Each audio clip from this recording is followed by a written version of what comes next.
From the bowels of One Half Radio Plaza at Life Media Studios. Hello, folks. Welcome back to Real Country Radio. Congratulations, Detroit. You can be thoroughly ashamed of yourself. The homicide toll has reached a nice even 750. Details on the latest leveling from Police Sergeant... Coming up now, we're going to start off the set with... In the morning. Bucketless Tigers could use this guy's talent. Have you had time to get ready? I don't waste any time getting ready. I stay ready. Good evening. Good words to live by. To Sidetrack. Tonight we are joined by the leadership of the Indiana Pulling League and their season finals, the Liquid Tube Shootout. How are you gentlemen tonight? Great. You're good. Good deal. Brought back something to a place that hadn't experienced something like that in quite a while with the end of season there at the Fulton County Fairgrounds in Rochester, Indiana this past Saturday. It was a very full day, 2 sessions of pulling, a great program. I thought decently well attended for really having kind of a black hole experience, despite the level of pulling knowledge and competitors in barns not far from there. On a consistent basis. But when you guys approached us about getting involved with this back in January, we were early adopters to the idea based on the concept that was presented. And by the time it was all said and done, the execution that we saw, Ryan and I were sufficiently impressed Saturday night that we said, you guys need to come on and take a victory lap and take a bow. Mm-hmm. Well, we kind of approached you about it in January in the war room, and we discussed it, and Robert had an idea, and we just came along for the ride. It's on him. Robert, you did do a heck of a job bringing all that together. Thank you. It was kind of thrown together. It was so we talked last Kevin Smith and I have talked for years that we wanted to bring something. I mean, we both live 4 miles from the place, and we wanted to figure out how to bring pulling back to life at our hometown. And so we've been talking about that for a while. And then last winter, Richard said something about, hey, this date's available, so let's just go ahead and have that as the Hometown Diesel Nationals. And I said, all right. And he goes, this is what I think we should do. And I just kind of rolled with it. And then spring came and went, and summer came, and I'm like, this is happening. We should probably hammer out some details. And so, man, I can't tell you the amount of gratefulness I have for the crew that I had to help me throw that together. Not just, all the behind the scenes of working out, getting the tractors there and stuff. I mean, that's pretty easy with our loyal guys. But when it came to track crew and just, I was overwhelmed with people that said, hey, we heard you're doing this and I want to help. And to be honest, Saturday, I'm not even really sure that I did anything. It just kind of all made itself happen. And that was a pretty good feeling. Just having everybody knew their place, knew what needed done. My phone rings more on a normal basis than it did on Saturday. It all kind of happened while I was trying to park people in the pits. I mean, it worked out good, and I was pretty happy with how it turned out. Why does it always seem at one of these deals, because I run into this with a couple of deals that I do here, that parking people in the pits winds up being like the thing that you wind up doing the most? Because there was nobody else to do it. It's the least glamorous job, and because most of it you don't get to see the pull when you're doing it. That's a problem. I didn't even know the sled broke until it was back running again. So as sled breakages go, that was one of the most minor, easiest. Very minor. Yeah. Minor. Yeah, if it's going to go wrong, you want it to go wrong like that. And good credit to Chase that he felt it like right away. He knew it was a miss, and he was out and had the door open before Alan and I even realized there was an issue. Chase is a good operator. He's everywhere we go with him throughout the summer. That guy is always on top of everything. From a puller's aspect, we like pulling him too. He lets us go fast and gets us woed up, and Chase has just become a phenomenal operator. He did let you guys go fast. Oh boy. Especially later on in the evening. Yeah. Yeah, we got to the shootout and we started seeing some 35s and 37s go on the board. Yeah, Chase likes to go fast, and I as a puller, I like to go fast too, and he lets us go. You think Jason Suter has fully recovered? Is his leg still shaking? No, he's still on life alert yet.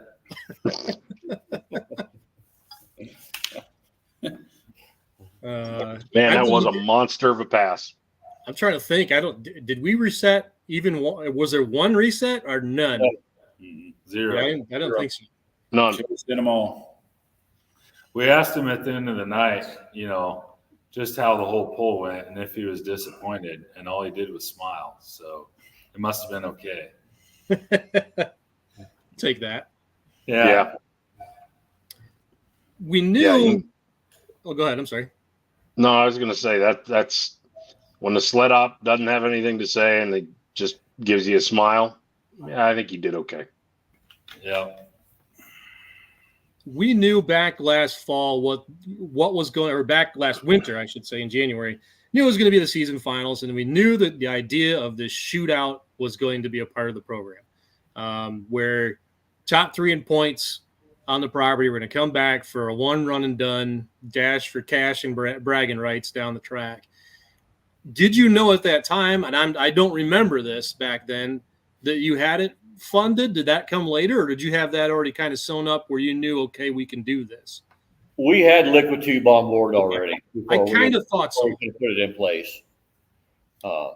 They came on board right about that same time that we talked to you guys in January, and we didn't have it completely finalized yet, but it was pretty much done at that point in time.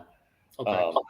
And we had them as for that, and then we also had them on board to help with our ITPA Indiana Truck Pullers 3-0 Challenge. They help support that also, and those were the 2 big events that Liquid Tube helped fund for the year for us. Gotcha. No, it's cool to know that was. It's got to be a comforting feeling, I think, to know that, hey, I can do this. And well played, Wilson. Well played. Yeah, it's still going, and Tanner's still trying to figure out how to catch him. Mm-hmm. Yeah. For those of you who don't know what that's about, the last shootout of the night was the Light Limited Pro Trio, and Red Exception went exceptionally far, and then Tanner Eads tried to ping pong his way after him and got close. Yeah, he damn near caught him.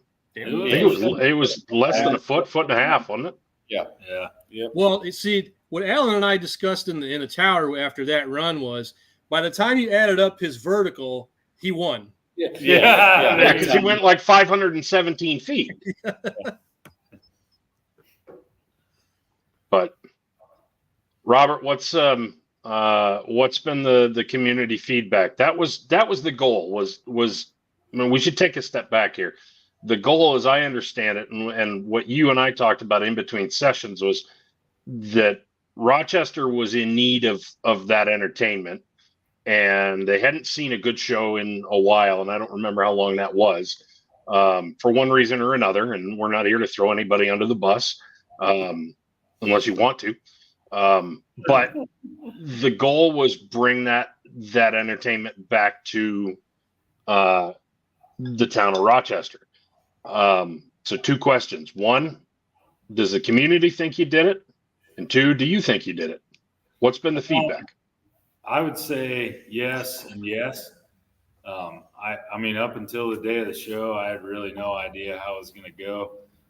We could have had 10 people there, and I would have just been not surprised. I mean, whatever, it is what it is. But so far, I think I haven't had any complaints. I've had a lot of hype from people just excited that we can do it. So far, within the day of the poll and 2 days after the poll, I've had at least 6 or 7 people that run businesses that I know that said, man, if we knew that an event like that could happen, we would have pitched in sponsor dollars. So just go ahead and count us in for next year. Attaboy. I would say that overall it was a success. I think we got some attention that something really can happen if the amount of pre-work is done to put it in place. Because it's not easy. I mean, it takes a lot of work. And Ryan, you and I discussed that Yep. we don't want to lead on to everybody that it's easy to do. All the things that happen behind the scenes is what makes an event successful. And it was a lot of work, but the day of the show, I felt like all that work paid off, and just how easy of a day I had on the day of the show, and all the people that I had talked to previously just came together and made things happen. So I think overall, as far as the community goes, I mean, it was a very successful event. I've already bounced off numerous ideas this week so far and how we can add to the show, make it better for next year. I think we are 100% on board for taking a second stab at it and see what we can do. So. Good. I'd like to see that for you. I mean, I've been past Rochester, I don't know how many times, going up and down 31 on my way, always on my way to somewhere else. And if I ever stopped, it was just to the gas station. But to see the fairgrounds, it's a beautiful facility. It's one of those no bad seat in the house places, and I genuinely mean that. You can say that about it. And I can say, it's a nice small town that has a vibrancy to it. There's life there. There's so many small Midwestern towns where you walk through and you go, man, I wonder what this place looked like 40 years ago. You don't wonder that about Rochester. You go through downtown and you go, there's something happening here right now. Mm-hmm. And Charleston got a big lake there too, or a decent sized lake that a lot of people through the summer are attached to and go to. So the community really supports that town. Yeah, it shows. Ryan and I were cruising through town on Friday evening, and at one point we could hear the PA of the football game, and then we get downtown, and on every pole is a speaker broadcasting it. That was the coolest thing. We legit stopped and listened. With was the awesome. top down in the Mercedes, right? Is there any other way? No, because his head won't fit if he doesn't. Yep. There's the truth. Yeah, so maybe there was 2 spectacles downtown in Rochester for that night then. Yes, there were. That's okay. No shame. No, it's a cool town. I loved it. I'd be happy to go back. What would you say is there anything you were surprised by now versus a year ago when this was just a thought balloon above your head that came to pass? I think I was surprised by the amount of people we could roll in. Just knowing that we just haven't had a good crowd there in a lot of years. And really, I think I owe a lot of that to some help that I had. My buddy Matt Cripe, as far as helping me get the word out that we were going to have a poll, and the vendors that I deal with, just, reaching out, helping advertise as far as flyers and just word of mouth. I mean, that was my biggest surprise was, when I started seeing the people roll in, it's like, hey, we might actually have something here that I really had no expectations of to begin with. So that was a pretty good feeling. Do you feel like there was a bang for the buck from word of mouth, flyers? Did you do any radio advertising locally? We did not do any radio advertising. It was mainly word of mouth and flyers, a little bit on Facebook. We got some people in, not to single anybody out, but, Shy Diesel, talking to them, they helped spread the word of mouth. And then Motorhead Matt Cripe, he helped me out a lot with advertising and that on Facebook. And then we had flyers made and just passing them out. I mean, I went through all my parts suppliers, and The guys that I spend money with were willing to help me gain some of it back by just passing out flyers for me through the parts salesman. And that helped out a lot. I think a lot of our people came from more than just Rochester to come see the show. So good. What changes do you think that you would make in hindsight or retrospect? Anything that comes to mind that you would change, big or small? There's a lot of changes I want to do for next year. As far as what I would have changed for this year, I really don't know. I don't know that I've had any negative comments to where I've had to think through the things that I should have done differently. Our biggest downfall right now is pit parking, and I've already got a plan in the works for that. That was an excellent problem to have when I saw semis come in and get turned up the hill because there was literally nowhere else to go. Yep. That and maybe add an extra food vendor so that Ryan doesn't have to wait 15 minutes to get a Coke. But the taco truck was doing a hell of a business. Let's just say that. They were all overly happy. They never saw it coming, I think. So were they have you had that taco? Were the tacos any good? I didn't get that. I didn't have any. So they were at our local county fair this year. They were really good. We had a couple meals there. They were good. And so my brother is the president of the fair board. And of course, I put my brother in charge of details like that. I said, you take care of food, and he just handled it. So he had them come back, and they were really happy. But they're good people. They had a good turnout. So they sold out of food twice and decided to pack up and go home. So I could tell 45 minutes before the second session that the taco truck must have something going for it because the line was longer. Yep. I opted instead the barbecue joint. Truck, and I can tell you the pulled pork mac and cheese was on point. Perfect. Yeah. Brisket mac and cheese was very, very good also. Yep. Nice. The guys that run that are from Winnemac, so not 15 miles away. And they just started that food truck this year. They said that event was the best event they've had so far. So they were overly pleased. Good. So far, we've got nothing but smiles and good comments. So I think the real challenge is to see if we can do it twice. You can do it twice. Yeah. Yep. You've already seen 100%. what it looks like once. That's what I told him earlier, Dan. I said, you got your first year out of the way. It's cruise control now, bud. You know where everything's at. You know what you're doing. Biggest factor now is the weather. Yeah, it's always the dice roll when you get into Midwest polling in September. You just never know. That brings up a fair point because it does come up at some of these events. You're potentially on the hook for thousands of dollars. Did you buy rain insurance for this, or was that a thought in your mind? No, it wasn't.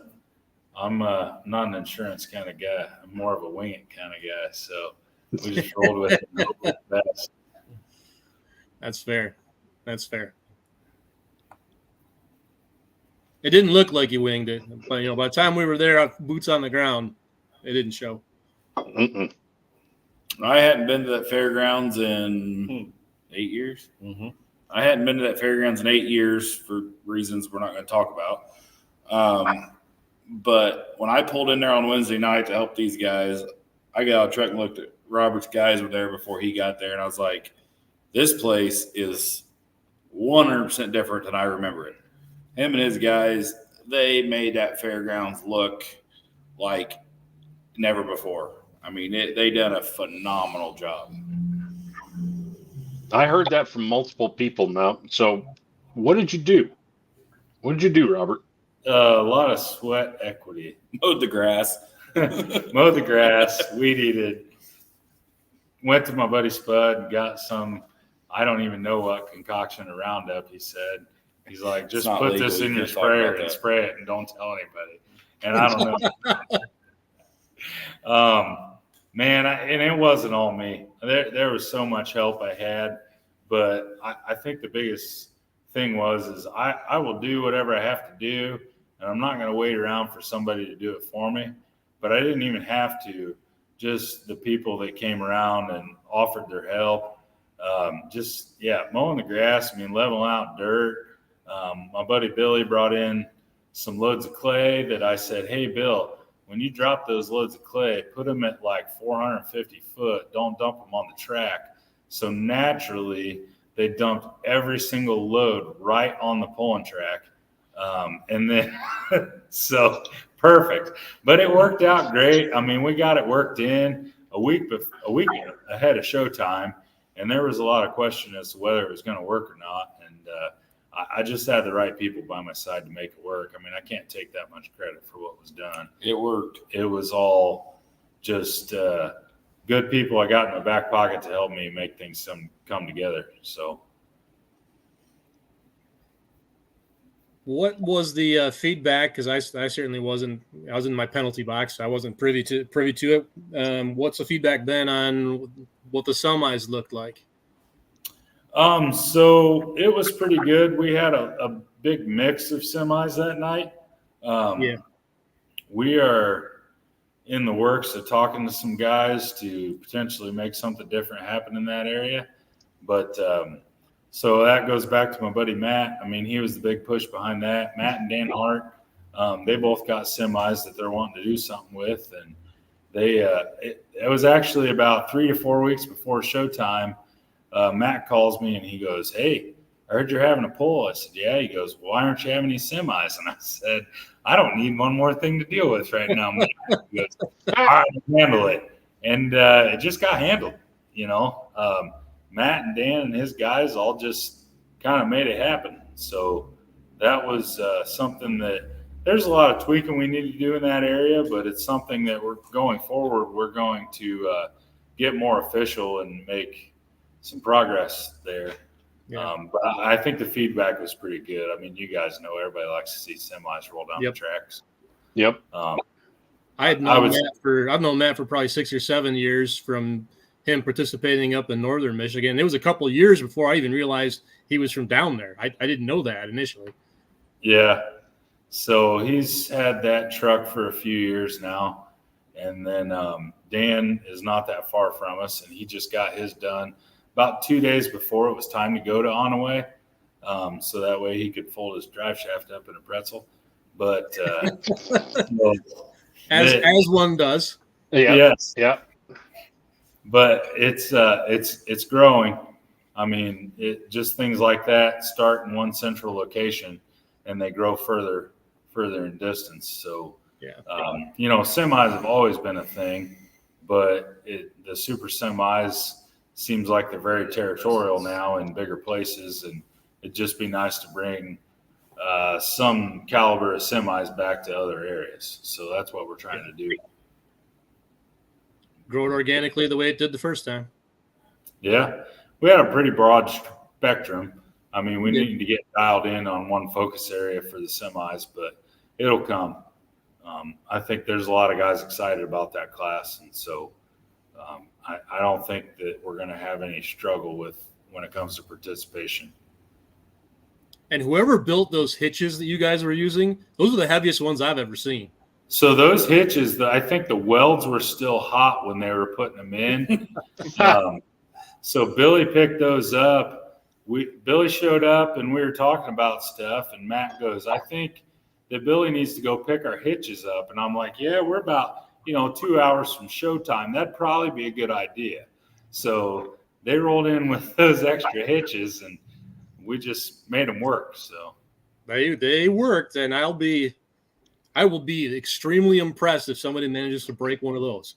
Yeah, I don't even know the weld shop they came from, but those were giant. They work good under pressure because they had a lot of pressure. I don't even think they got them the test hitch until about 6 days before showtime.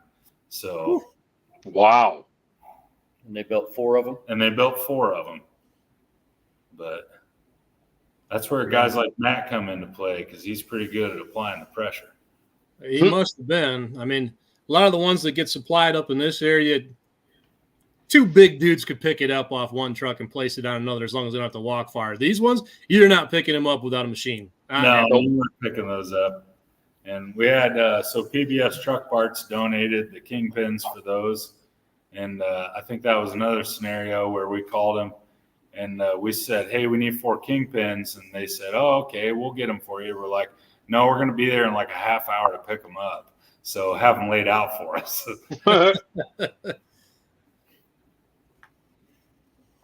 Nice. So is this the IPL's way of saying that maybe we might have a class, like full-blown rules and a few events? I'm not putting anybody on spot. I know this is just exploratory, but well, there is going to be a meeting to discuss that. Yes. Okay, cool. And it's been discussed already that we're looking at maybe a half dozen events for them that does not conflict with Onaway and that type of stuff. Kuhnel's in Ohio. Mm-hmm. Yeah. And if you guys are at the banquet, you'll get to know the details firsthand. Cool. Rumor has it, I guess I got voluntold, so.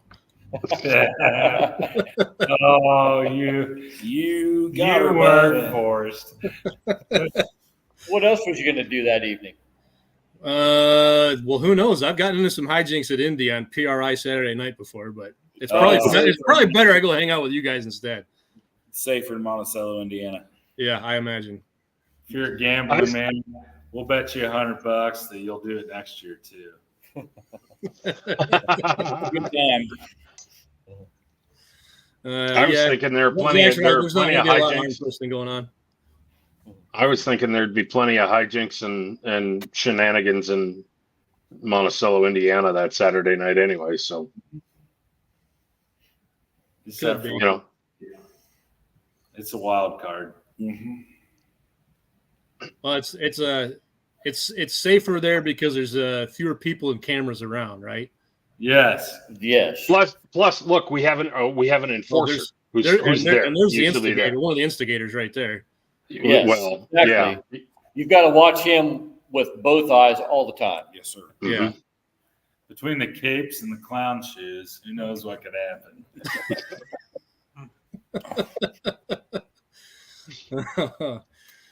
So broader, we've talked about the season finals as far as the event goes. What was IPL's season like? I know, particularly in June, Mother Nature's kicking your ass a little bit. But other than that, how did the year go? First part of July, it really was. Yeah. The beginning of the year, we struggled with some numbers like everybody did. Yeah. Farming ran late. Parts were still not available. And then we hit July when Ryan came out to see us and got to watch rain out after rain out after rain out. Mm-hmm. And then he had an unfortunate incident with his camera. Right. We drank some good bourbon, though, didn't we, Ruse? Still got a little bit of it left. Good. Got some good business of gravy. Say it again. It seemed like after that, we kind of hit a stride. We got tractors back out on the track. And the season started rolling really well. And numbers came up. Shows went well. And it rolled into August, and then we got Labor Day weekend over with, and there we was waiting to see what we was going to do in Rochester. And we had from my standpoint, I felt like I was kind of like Robert. I just kind of walked around and watched my people do their jobs and filled in wherever I needed to fill in to do a little things here and there and just kind of manage it and watch what was going on. I think that's a testament to you and all the staff too, and the competitors as well. When an organization is really well run, it runs itself. You don't have to necessarily go bird dog people to get to the line or address a situation. Things just, as you said, you've heard repeated in this show tonight, things just get handled. Yeah. It's fun to watch. I've been to polls in upstate New York. I go to California at least once a year. And the thing I notice across the board is the polls that run smoothly just have an overabundance of people. And it's not that anybody knows anything different than anybody else. It's just having good operators and the right people at hand to do the jobs that need done and notice when something needs done. I mean, that's really what makes it happen.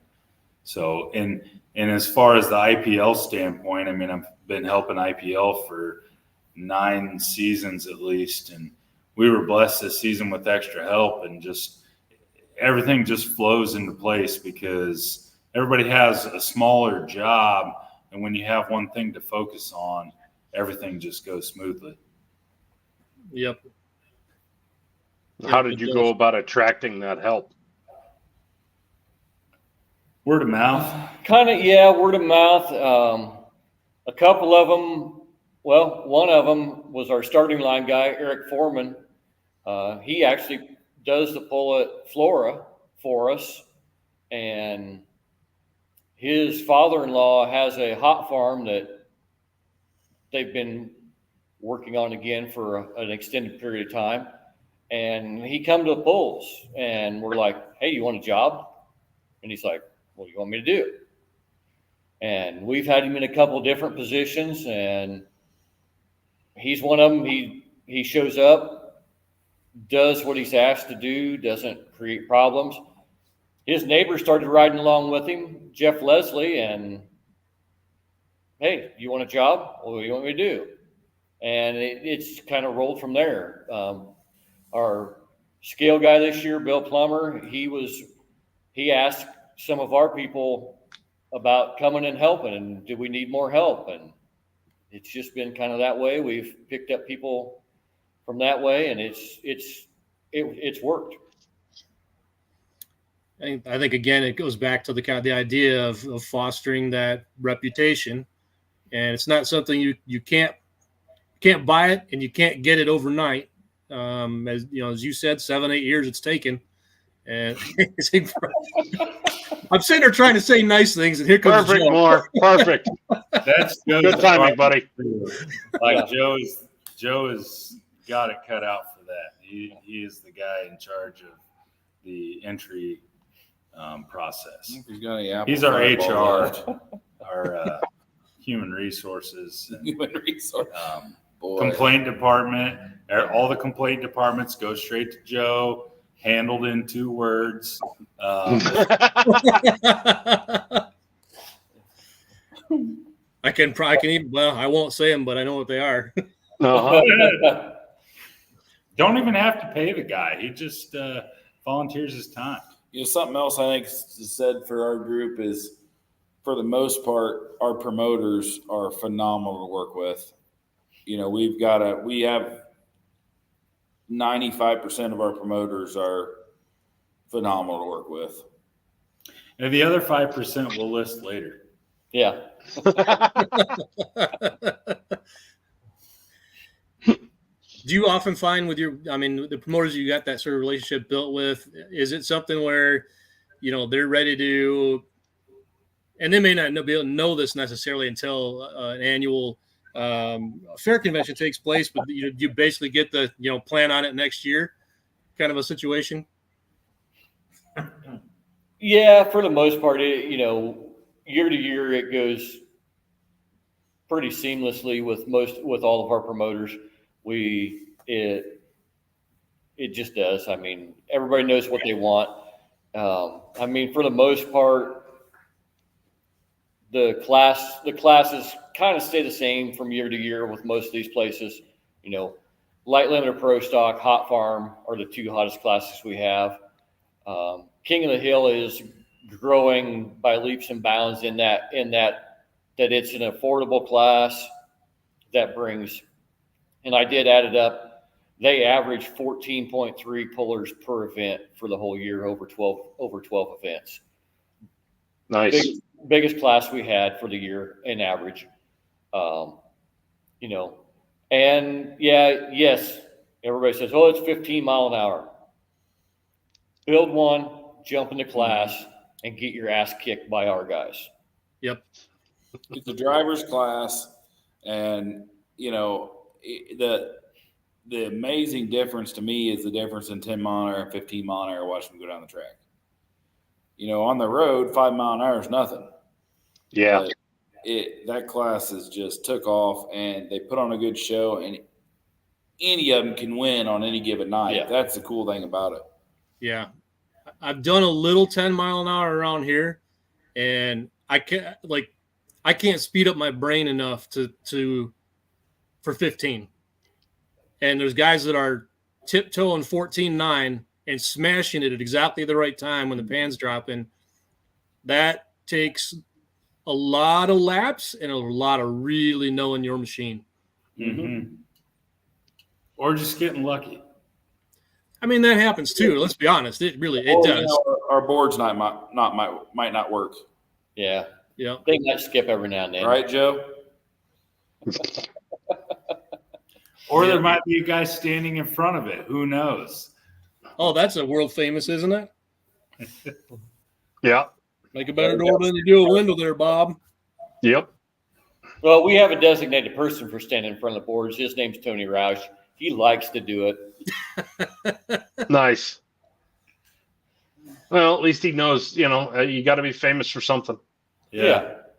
Some of us photographers have a group chat going that has been going for about a year now. And there's if we ever wanted to, crowdsource a calendar and just call it, "I'll make you famous." We've got enough. We got the next 3 years covered of, pretty much. Yeah. We are currently taking submissions for the 2027 calendar. 2028. Do a weekly calendar, probably. Oh yeah, probably. And we might even have a title for it. Ass parentheses hole of the week.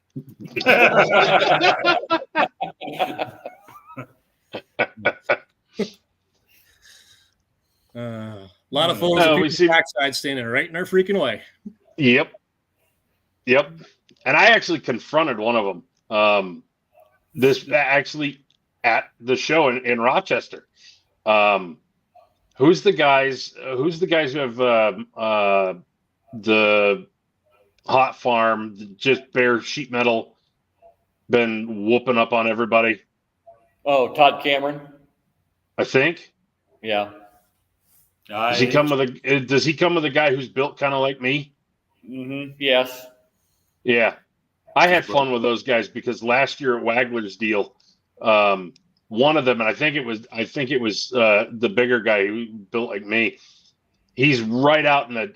It was when the other sled was trying to be repaired, and so nothing going on that track. Well, he gets out there with his phone to get the Snapchat, because everybody's got to have the Snapchat of the run, and stands right in front of me, and I took a picture of him. And I posted it. You can find it in the album. And I had no idea who those guys were, but it seemed like I was okay to, go back and forth with them a little bit. And I told that guy that he was the cover model for the "I'll Make You Famous," for the "I'll Make You Famous" calendar. He's like, "Well, why didn't you say something?" I'm like, "Dude, in the heat of the moment, you would have turned around and clocked me." Because I know how this goes. And what I was going to say would not have been polite. 400 feet of wall, you're going to stand right here? Yep. So actually, he would have walked out of your way, because Brian is just that guy. Now he's because he is a big teddy bear. Yeah. We had a great laugh over it. He's like, "Yeah, you can put me on the calendar." Now I want him on my side if we go to war. 100%. Yeah. But no, and he wasn't the worst offender. The worst offender were the other class that was running on the far side. Well, on the side that I was standing on, and the side where the sled broke. Was it? I imagine I'm going to get hate mail, but I think it was Southern Indiana farm stock. There were a couple of folks who zero self-awareness, and I get it. I'm not your family, your friends, your whatever, your pit crew. but you're so hard to miss. And yeah, and I had one of them look right at me, and I have the picture to prove it.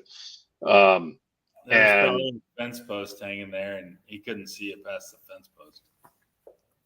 or it was a she, and there was nothing in the way. But that's okay. Slow the frame down; it'll motion blur right out of there. Yep, exactly. Yeah, I just have to slow it down to like a 6-second exposure. But you know, it happens. I get it. But if you see us and we are in your way, and come on, let us do our jobs. That's all I got to say. But I can even share space with a lot of people. I mean, Ryan and I are tall enough that like you can be like right in front of me. I'll shoot over you. It's fine. Right. Yeah. Now at Jeremy's track, you're on that side. You're shooting you're down, which is something I really, really like. I love that. That makes it's like RJ's track is perfect for that because you stand down probably 2 feet. And so you're looking up, and it makes every vehicle look larger than life, and that makes for a great photo. But anyway, that's the end of my rant. However, we're not done with rants yet. Well, however, Richard, other guy there who is new to the photography deal. Yes, who caught a very candid photo of our awkward selfie.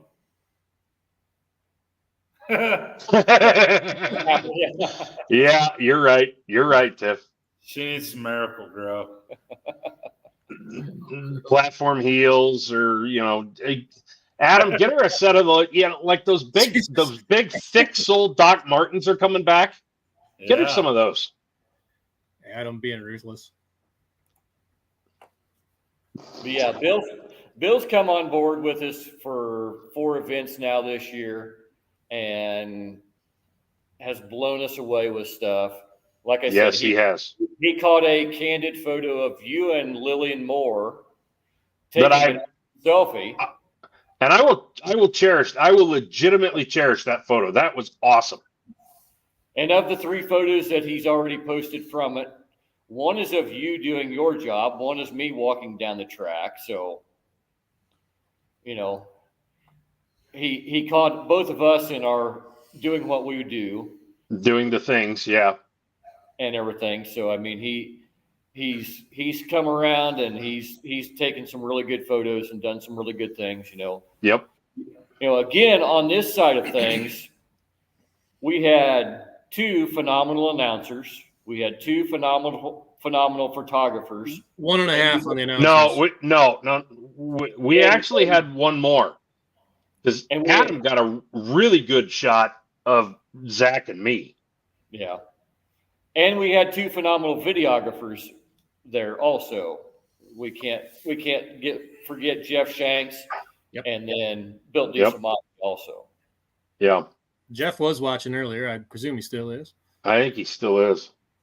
I think a lot of credit needs to go out to those 2, to Adam Wilson and Tiff, but also to Jeff Shanks. As far as our events goes, you can pretty well guarantee both of those setups will be there, making sure they get good coverage of our events. And I don't think that they get enough appreciation for what they do. They're both excellent people and do a great job. Mm-hmm. Yeah. I totally agree. All right, can we stop being nice? Can we start having a rant now? Do we want to rant now? You got an axe to grind? Let's grind it. I do a little bit. Here a month or so ago, we had a video of a farm stock pole with a 1066 doing a great big giant wheelie, and it went out and became a viral thing. I set the next day on my phone on Facebook, and every other thing was a video of that video going down the track. And half or more of the people who shared that video was bitching that video was on Facebook. Guys, You shared it. Why? And I'm one of those, I'll take that one head on because I'm one of those who did exactly what you're talking about. I did do that. Yeah. One thing that I would say, and my point about it was, it's one thing to show it and bitch about it, but what else? What other context are you giving to it? Right. Are you trying to teach a lesson here behind it? But you are right. You are right. Yeah. At the end of the day, it's still feeding the machine. Yep. Right. My thing is, and I've talked to both of you about this, our insurance in the past has been around $4,000 a year or a little under for all of our events. And we've been with this company for better than 10 years. And my insurance lady messaged me and said, "Oh, you're not going to like this." And I'm like, "What?" Ours went from around $4,000 to $32,000 for the same coverage. Cool. Because the owner of that company was watching his son on YouTube, and his son was watching Wild Rides and Rex videos from tractor pulling. And he equated that to everything we do every night of the year. And instead of just telling us no, he just made it so that it was ridiculous for us to get insurance. So sharing and spreading this stuff, yes, it gets lots of views. Yes, it gets lots of likes. But it's also hurting the whole system. Yeah. I have the feeling that you guys are not going to be the only ones. There's going to be a lot of stuff. We was able to get insurance cheaper than that, but it was still more than twice what we would normally have to pay. You know, you take that and you pull it into the street diesel truck world now too. You know, these guys go out and they hook these sleds, these pickups that are 900, 1,000, 1,100 horse, whatever they may be, that were meant with a drivetrain meant to be 450 out of the box. Hook them to a sled that lets them run 25 mile an hour and then just smacks them all of a sudden. And a drive shaft comes apart and a U-joint comes out and hits somebody in the crowd. And they think it's hilarious because, oh, I took my diesel pickup and I went down the track. Whoop-de-doo. You know, it's the same thing. And the mentality of these guys that just like, well, it's not going to happen to me. Right. Well, guys, I'm here to tell you, you're going to ruin it for the rest of us that do it the right way if you're not careful. Yep. Everybody, you know, Richard takes, I don't know how many messages a year. I take messages from Greentown. I don't know if Robert got any or not, but why don't you have a street diesel class? Why don't you have a street diesel class? Well, because I don't want the liability of the crap. Yeah. And I don't want to deal with I'm just going to say arrogant pricks that come along with that group. Yep. And it's because it's going to ruin it for the rest of us. I agree with you. As an org up here, as an organization up here for street diesel events that we run, it's been 5 or 6 years now, pre-COVID anyway. If you're mechanical, you have to have an air knife. If you're electronic, you've got to have a kill switch for your diesel truck. And I could see starting next year where the blow shields are going to have to be on there too. You know, I seen a video on I don't know, TikTok, Facebook, whatever. I'm not going to mention any names, where there was an organization that had a street diesel class, but they were letting them spray them. Yep. I mean, come on, guys. It's got to stop. It has to stop because you're going to kill somebody one day, and then we're all done. Yep. Yeah. Looking at them right now online, you could pretty much completely outfit your Ram or GM with blow shields from Dirty Hooker Diesel, front and rear, for under $1,000, and it's all bolt-on stuff, no fabricating needed by you. There you go. It's that simple. Yeah. You know, it's just. But I don't want to have to spend that much money on my street truck.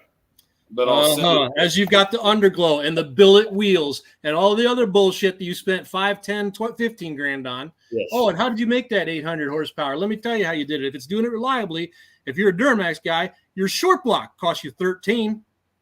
So don't give me, I don't have $1,000 for it with your blowing money sticker in the back window, dipshit. Yeah. You got a set of wheels and tires on the truck. They're worth 5 times more than the truck itself's worth. That you got a tire that's an inch in diameter wider than the wheel, and you wonder why you hit a pothole on the street and it bends them all to hell. But you want to hook it to a sled, and you can't spend $1,000 protecting yourself and the crowd and the sport we all love. Yep. Agreed. Drives me nuts. Yeah, it's dumb. Yeah. Yes, we have a farm stock class. It's 10 mile an hour. And they all have wheelie bars. But we have wheelie bars, we have air shutoffs, we have fuel dumps, we have rules for the safety equipment. And that's something that, we're going to work with on the semi guys, is those basic things to try and get some safety equipment, because again, we're all one big deal away from possibly being shut down. Mm-hmm. Yep.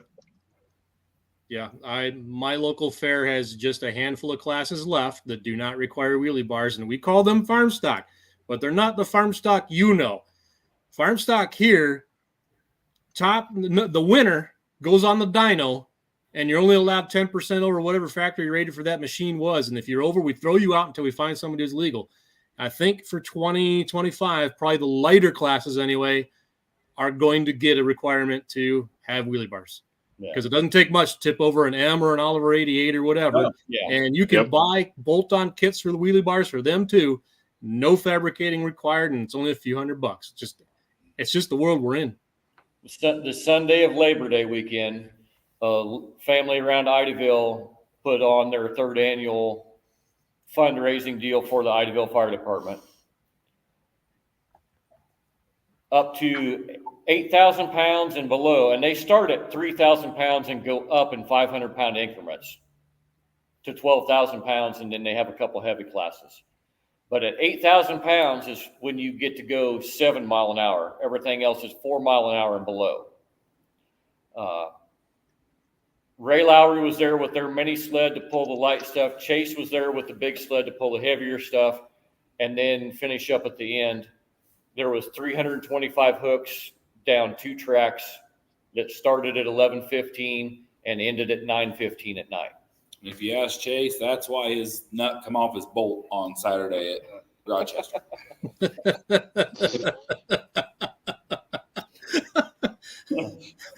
So, I mean, there are still stuff like that. No top cut tires. They don't have a dyno to do like that, but they kept everything under control with that type of stuff. I mean,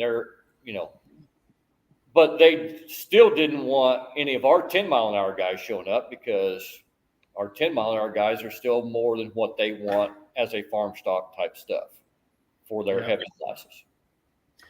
Actually, you just reminded me of something the Labor Day weekend that I witnessed at an event that I was at. We had, again, it was an antique class, essentially, whatever it was, 5,500, 6,000 pounds, had an M come out there. Had wheelie bars on it, but he had the telescopic ones so he can get on and off his trailer. I understand why they make them. He forgot to extend them, and nobody caught it until his nose was about 5 feet in the air. Now, thankfully, he didn't panic, and he's coming down the track. I'm sitting with one of our tech reps for the association, and I said, we dodged one there. What's going to happen when he gets down here? Well, thankfully, there wasn't enough traction left in the track for it to matter, but it was just one of them things. Yeah. Another thing that has to be watched for. Yep. Yeah, it's all this world, like you said, it's the world we live in today. Safety, it should be number one priority. It has to be. Yep. Has to be. You're playing with these things that are, 2,000, 2,000, 3,000 horse, 4,000 or 5,000 horse. When you get into the big stuff, there's absolutely no reason safety's not number one priority. It absolutely has to be. I mean, I don't do a whole ton of driving. When I get the chance to, though, I love to be in a position to be able to say yes if it's a machine that I think is safe. I had bought a 2-piece fire suit out of expediency. I sold it. I didn't feel comfortable in it. I want a 1-piece. I mean, you have to look out. At the end of the day, you got to look out for your own ass, because that's the only person who's really going to do it for you. Right. Zach and I's been up close and personal with a couple of incidents that were kind of major. Yes. And I was there for one of them too. Charles and I shared that one. Yes. Yep. Yeah. I was at the starting line for that one, thankfully, but earlier in that week, I got to be the first guy on the spot for an incident that week also. And Oh, that's right. I forgot that was the week. That was that weekend. Same weekend. That was the same weekend. And thankfully, he's fine and back doing it again, even though he's struggling a little bit right now. But he's data gathering. I think he'll come around. He if anybody will figure it out, Mike will figure it out for sure. Yeah. Mm-hmm. Yep. Lord knows he isn't going to quit at this point. No. He's been through enough where I would have walked away from it. I'd have bought a boat or two. That thought through my mind Saturday night. Yeah, I think because I think you vocalized that to me with maybe a few colorful expletives. I think Mayhill and I were talking today. I think both of us at the same time said, "Man, pulling is dumb." Hashtag pulling is dumb. Yep. Never fails when I hear somebody say that. I think of Jeff Hurt's shirt that he wears sometimes under his fire suit. Race tractors are dumb. Yeah, nothing is better than Jeff Hurt. Yeah, but the takeaway on this rant and the axe to grind for all of you who are watching, and yes, there are 46 of you, and most of you probably know this. Don't feed the demon. You comment on it, you hit the like button, even if you mouse over to the angry button or you share it, it all feeds the algorithm. I do this stuff for a living. It all feeds the algorithm, and it's pouring thimblefuls of gas onto a fire, and it just keeps on burning and burning and burning. And at the end of the day, it does two things. It makes it harder for us to get insurance, and it makes the people who posted it, they end up making money off of you. If you're okay with that part, so be it. But don't make it harder for everybody else to get insurance. And this is not us, having that you screwed up moment, because we understand, we've done it too. Yeah. But it's that mindset that we got to get into, that this isn't healthy. It's toxic for the sport. Even if nothing happened, even if it was a cool as hell video, that video of that 1066, that dude could wheel that tractor, and clearly either his front end builder or him off the buckboard. It don't matter whether he can wheel it or not. Yeah. Huh? When his head bangs off the buckboard of the sled, it doesn't matter whether he can wheel it or not. Exactly. It was a cool video, but the next one, it ain't gonna go that well. Right. I'd rather watch the video of the kid in the white that drug it out the end and had the great post-pull interview that blew up a couple years ago. The girls, parked it in the booth of the girls. Yep. That's better for pulling than what we've seen the last few. Yeah. And full disclosure, there's another no wheelie bars video that's currently going viral. And now that I've told you about it, some of you are looking for it. Some of you have already seen it. Just do us a favor. Don't share it. Right. And it doesn't matter who's putting it up. If I put one up, I fully expect one of you guys to kick my ass for it and maybe just start a line to do it. But it's shut up. I drove to you. I drove to you to promote the sport. You can come to me to save it. I got a full tank of fuel. Speaking of driving, we're going to do the Light Pro Shootout again next year. We're going to attempt it if Mother Nature will quit being a bitch. We're going to try it again. So maybe a different venue, but it's all going to be still within 45 mile of where we're sitting right now. Nice. Sweet. Charles, you're involved now. I think we covered that the other night. Yep, we did discuss it. Okay. Apparently your Tony wants you to be involved like tomorrow. He means Sunday. It ain't after midnight yet, but I will take you up on that offer. So speaking of guys who say pulling is dumb all the time, Mr. Burkhardt. Mr. Burkhardt also thinks dinos are pretty stupid. Yeah. Prove it. He went through a stretch there a few years ago where he was having fights with them every time he went to one. Mm-hmm. Whether it was wheel or engine. You know, it's you can there's a lot going there's a lot going on in this sport right now. Love it or hate it. We've all got one thing in mind, it's to save the sport we love. And yep. like we've all said, if you keep doing the sharing the shit and doing the shit we're doing, it's going to be gone one of these days. And, you know, like it or not, we need to take a little more after the NASCARs, NHRAs of the world and stuff like that when it comes to safety and comes the way an event's run and the teching and that kind of stuff. It just, we can't let it go to the wayside. Ladies and gentlemen, Wyatt Earp has joined us. That's actually the second time this week someone said that. Really? Wyatt Earp or Sam Elliott's son, grandson, whatever he said. I said I'd take either one. There you go. Well, you just missed the rant about making stupid people famous. No, I heard that, but I was okay. Good. Pizza because that was the first food I've had all day. So. All right. Well, that's fine. The thing is that was one run down a track that got all the exposure. And there was how many thousands of others that went down the track that weekend that went perfectly. Mm-hmm. But that's the one we get to see. Yep. Jesus Christ, Amy. Amy with the troll. That's something we talk about a lot is how do we get the exposure for everything and not just those runs, you know, to show the whole event. You know, that's something that we've kind of harped on for a while. Show the event as a photographer, videographer, you know, to be able to see some of the stuff that's in the stands, what they're doing in the stands, and like as a captive whole event, not just what's on track at times. So, because we see way too much of the bad and not always the good. So, Ryan's one of the best at capturing I guess what I would call family aspect of the sport and the friendship aspect of the sport when it comes in a camera. You know, that his pictures, the candid pictures he takes get some of the most views, and the guy can find a way to put that in real time. You know, I think that'd mean a lot to the sport. Yeah.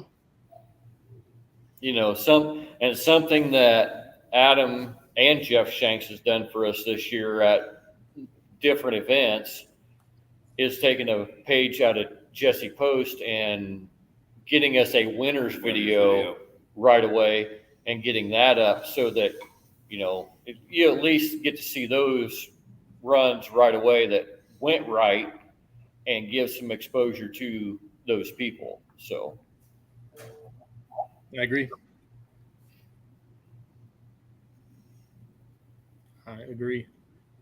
Yep. So what's everybody doing now that we don't have? Well, I guess Cody, are you home yet or no? You're still are you coming on Saturday or are you out? Yeah, I got everything wrapped up today, and I booked it all day long. I did not realize how much of an elevated highways were down here. Maybe you should tell everybody kind of where you are and what you're doing. So I'm in Louisiana chasing hurricanes and do site assessments and damage assessments for clients after the hurricane goes through. So I've been kind of all over Louisiana today, and I was kind of mad I didn't get to see any swamp puppies. That was kind of a goal. I missed the airboat. There's several airboats. Everybody's out in airboats, but yeah, so I've been all over Louisiana and seen all sorts of fun stuff. So it's been a long day.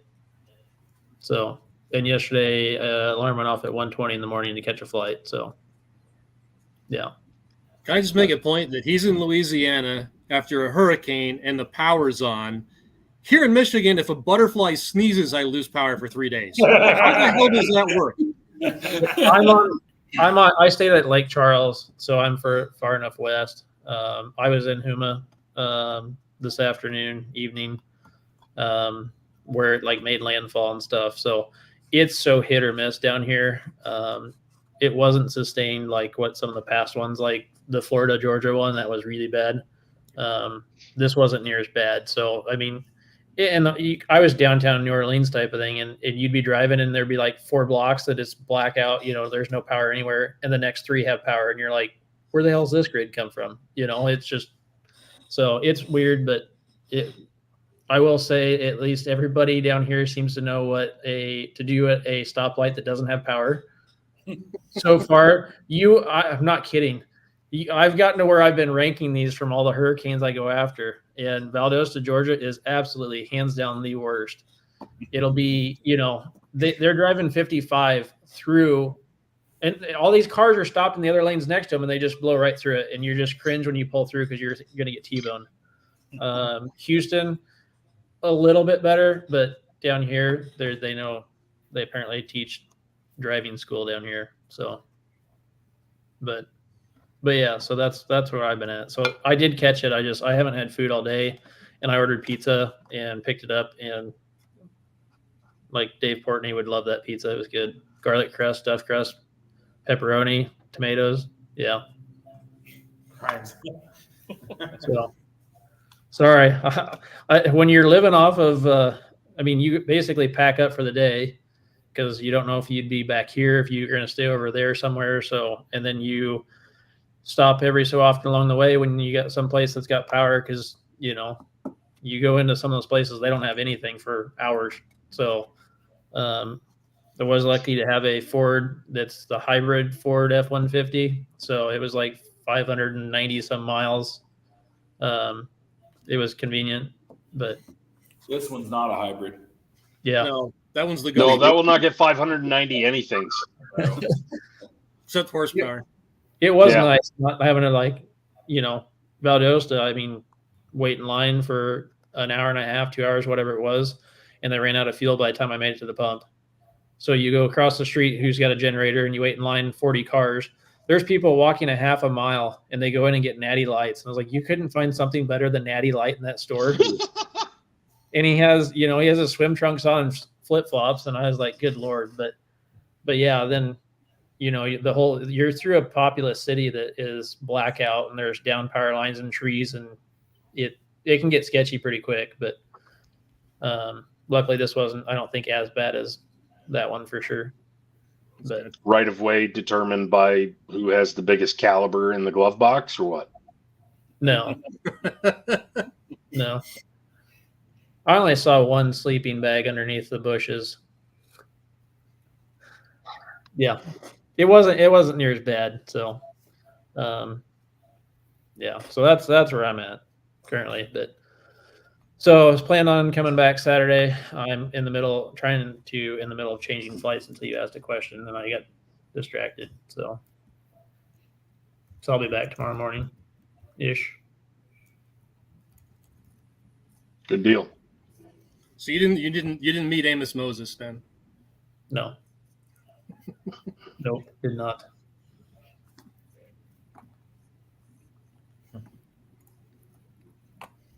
Well, so what else is going on in the world? Do we want to talk big money pulls or no?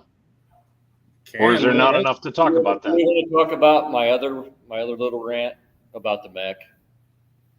About the who? The MEC. Oh yeah, go for it. Yeah, go for it. Throw it right under the bus. If you don't want to hear the truth, don't ask a question. If they posted a question, what's your favorite event at the MEC? Midwest. Lots of you remember this post. A couple weeks ago. It got deleted. It got deleted because they made a reply to one of our pullers that basically said, we hope What Smoke and Promotions is paying attention to this and that their algorithm picks this up, that they want this to happen. Uh-huh. Yeah. Yeah. I saw that. When I posted the truth, And I said something after it. And Zach said something after it. Within 5 minutes of that, it was gone. Crickets. If you don't want to hear the truth and then don't ask the question. What was the most popular thing that happened at the MEC this year? The Midwest Winter Nationals. Because out of 120 comments, 110 of them was Midwest Winter Nationals. Yep. Yeah, it's just the Amish don't have Facebook, and the rest of them couldn't comment. Well, that's true. Come on. But this had nothing to do with what Smoking Productions as to why we're not going back to the MEC. We wanted to be back. Do with a new CFO and some new upper management people telling us we could not come back. I talked to Tucker last night. The ink is drying as we talk now. It is done with Cloverdale. Yep. I talked to him before the show this afternoon for probably half hour or so, and everything's in place moving forward. Registration's open. Get in there by all means and get yourself Get in signed where you up. fit in. Get in where you fit in. The usual classes that we have to prod along are slow again this year. Looking at you truck guys and light limited super stock pullers. I know you're still running this year, but take your lunch hour tomorrow and jump in there and get yourself signed up. Look, when it comes to the fandom as well, pack that place and let's put on a good show for Cloverdale and show them what we're bringing, but also just put a little stank on it that this is what you guys gave up north. Exactly. Yeah. I mean, light limited guys, just take half of your lunch hour and get signed up, and you can still use the other half for lobbying for components. I did say it. I did say it. One of these light limited guys is gonna. I'm just kidding. Take a joke. I will tell you from a community standpoint, from being involved at Shipshewana in that area for 2.5 years, the community itself did not want to see this event. Okay, let me back up and punt. A few of the community wanted to see this event go away, but the business owners of Shipshewana, the business owners of Middlebury, and even the Elkhart and Goshen did not want to see this event go away. So do not throw them people under the bus, guys. Not you guys, but public in general. They did not want to see this go away. They knew what it brought into that town. They knew what, the hotels were full, the restaurants were full. They didn't want to see it go away. It's just the arrogant, I'm just going to say it. It's the arrogant attitude of the Amish community that did not want it there because we weren't part of them. And that is the way that operates up there. If you're not one of them, they don't want you there. And Shipshewana is such a neat little town with a neat atmosphere, and the business owners up there do a phenomenal job. But when you get that type of people, you're not one of them, they don't want you there. And that's why it happened. It was not anybody community related. It was the 5 or 6 people that run that MEC. And a lot of it had to do with alcohol, but they can all go sit in their shop all night long and drink all night long, and their kids can get pulled over for DUI and a buggy, and it's okay. We can't come in there and sell how many kegs of beer over a 4-day weekend. There's my rant for the night. And as an event ourselves, there's nothing we could have done better or different. The comment was made on Saturday night when we were late Saturday night when we were getting ready to leave, is that from the facility manager of the building itself, the operations guy, you guys are one of the few and maybe the only event that when you leave, you clean up after yourselves. You don't have to do anything. You guys take care of it.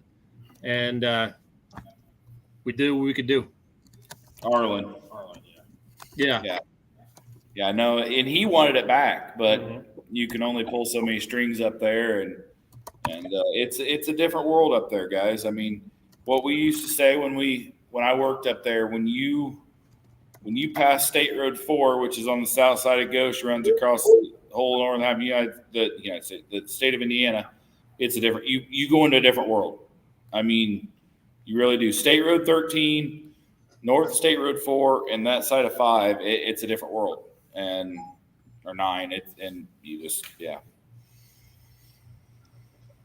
Which sucks because it's a great facility. I mean, it really is. I mean, it just, and what really kind of, what the big deal, but after 5 o'clock, everything shuts down. When the pool's over with, people want to make it something to eat. There's nothing in town to really go eat at or anything. So the Cloverdale will be nice because, they got a few other things there to be able to eat at, after and stuff like that. So I think Cloverdale worked great. With NT Baby in there in the past, it seemed like it really worked great for everybody.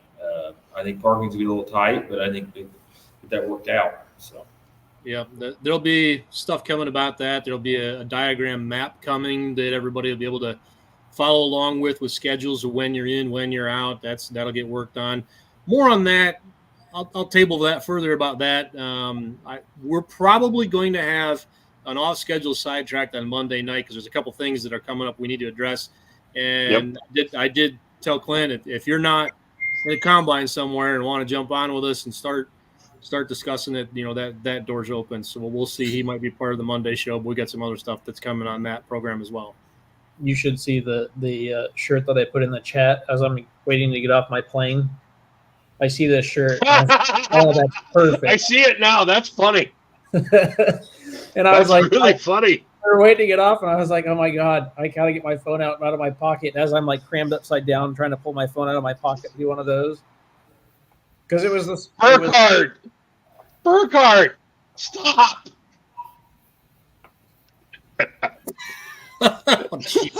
Don't put that on the screen, please. No, we won't. Anyway, Tony Burkhardt will be here all week, folks. Try the veal and tip your server as well. But yes, that's a great hoodie. Don't give up the shit. I thought it fit. Yep.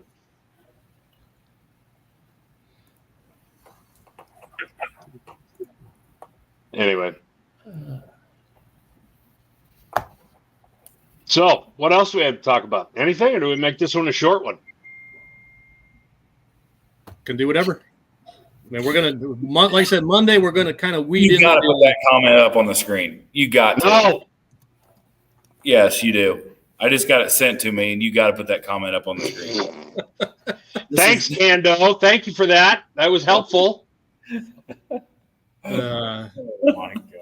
I think we'll table the concept of the big money thing until Monday because that's kind of the central theme for that show. Yeah, I would agree. So and that'll be just pay attention to the socials. I don't even know what time we're going to do it at yet. We'll just see. This coming Monday? Yes. Yeah. Yeah. I'll be in Texas. Give me a cool bad boy hat while you're down there. I'll try. Yep.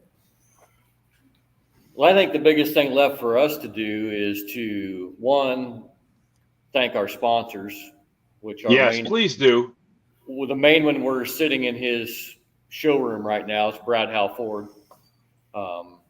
He's been our title sponsor for the last 2 years. Gonna do it again. And has re-upped for another year. We have Paddock's Wrecker Service and Heavy Hauling, Evolution Outdoor. ZZ Diesel has come on board helping with the Light Limited Pro Stock Challenge that we do in July. Obviously, Robert with Hometown Diesel. And then we have some of our Class Liquid Tube came on board this year, was another big, huge one that we had. Then we have some class sponsors, Wipeout Enterprises, Corsa Data Acquisition. Another new one this year, Showtime Performance and Restoration. I've seen their restorations. Very good work. Very nice work. They do some really nice work. My insurance lady who's helped sponsor our farm stock class, McManus Insurance out of Lafayette, Indiana. Doug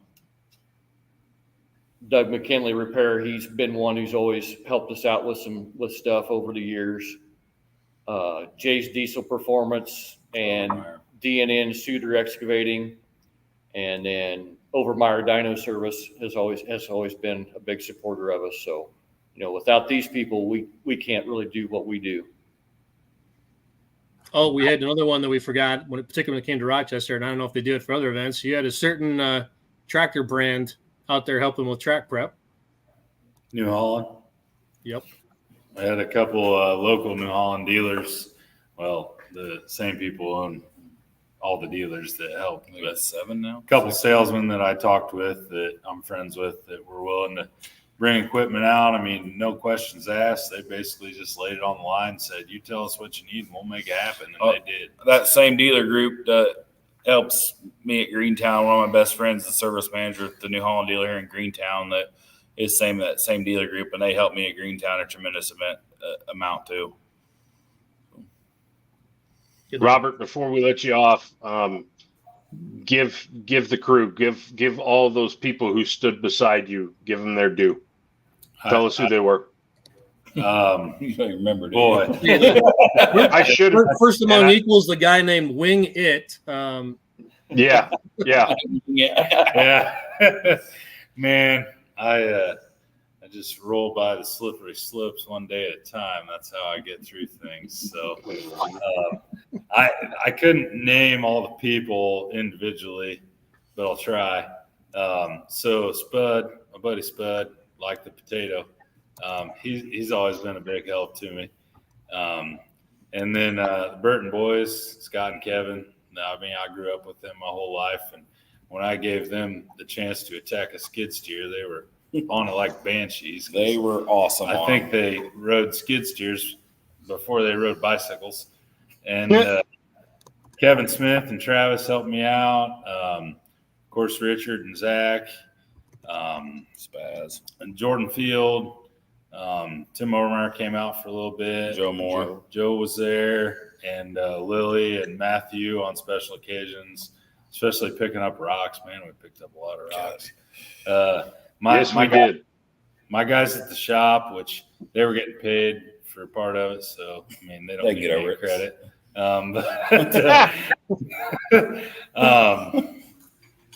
There's just, man, like I said, I'm Your wife. my wife. Yeah, she's a lot of help. She's spectacular. She's probably watching. Yeah, you're going to spend the night on the couch for the way you treated that one. Good job, buddy. She was watching. I just saw the number of live viewers go down by 1. Yep. Yep. Man, she's normally in bed by like 8:30. So, but yeah, my wife was a big help, obviously, and then my mom. There you go. Yeah. Look, it's like your teleprompter right there. My mom works in the office at the shop, and she does way more than I could ever give her credit for. So, my brother was a lot of help. Like I said, there's just so many people that you didn't even notice were there. My cousin, showing up to help, Charles, and so it was good. And I got my list for next year because I haven't had a single person turn me down. I called everybody individually within the day or two after just to thank them for helping. And I mean, at the end of the conversation, I always made sure they were in for next year because I think above all things, we got to try that twice. So I agree. One suggestion I'll make, the tagline or the phrase that we kept on throwing around the war room after a few cocktails was "Make Rochester Great Again." Yeah. Where are those damn hats, man? They weren't in the budget. All right. Fair enough. Spend it all on the track. Yeah, pretty much. True. True. The track turned out to be one heck of a track that's definitely by far the best track that's ever been at that fairgrounds.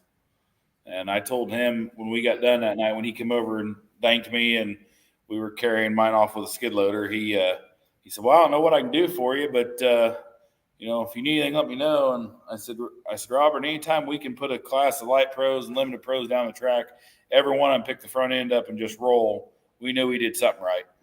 Yep. Mm-hmm. That track really was impressive because it held together and it came back together, and yeah, very easy to maintain. Mm-hmm. So whatever you did about getting those loads of clay mixed in, yeah, that worked. And when you can have 2.6 and 3.0 trucks go down the track equally as how tractors go down the track, that says something. That was the also. biggest thing. You normally build a track that's good for tractors, ain't worth shit for trucks, and vice versa. But it worked for everybody that night. The trucks, it took the power of the trucks, and they didn't bounce. Yes. Mm-hmm. I get that track was good, but Chase does a phenomenal job not letting a truck bounce. That sled, he's got it figured out to not let a truck bounce.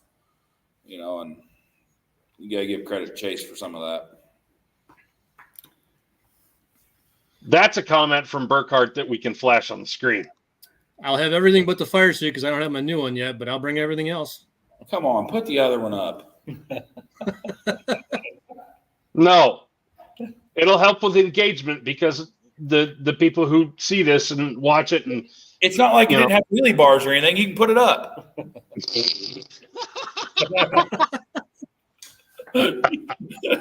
Shut up, Howell.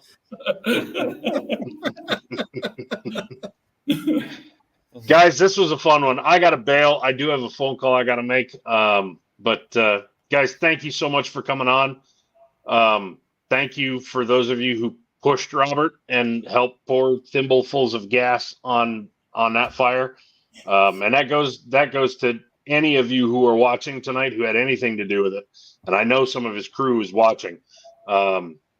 You guys got a good thing going here. Let's keep it going. Yep. That was fun. That was a legit fun show. Thank you. And Lord knows, I mean, the weather was just perfect for it, but still, that was a lot of fun. And I'm looking forward to doing that again if we can. Good. We're going to do our best. Awesome.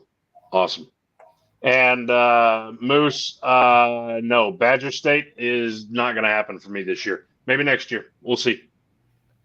But anyway, should we stick a fork in this one, boys? Can do. All righty. Well, thank you folks for watching. It's an hour and a half of your life that you won't get back. So we appreciate you spending it, BSing with all of us. As we say after every show. Pretty much, yeah. I mean, and we mean it.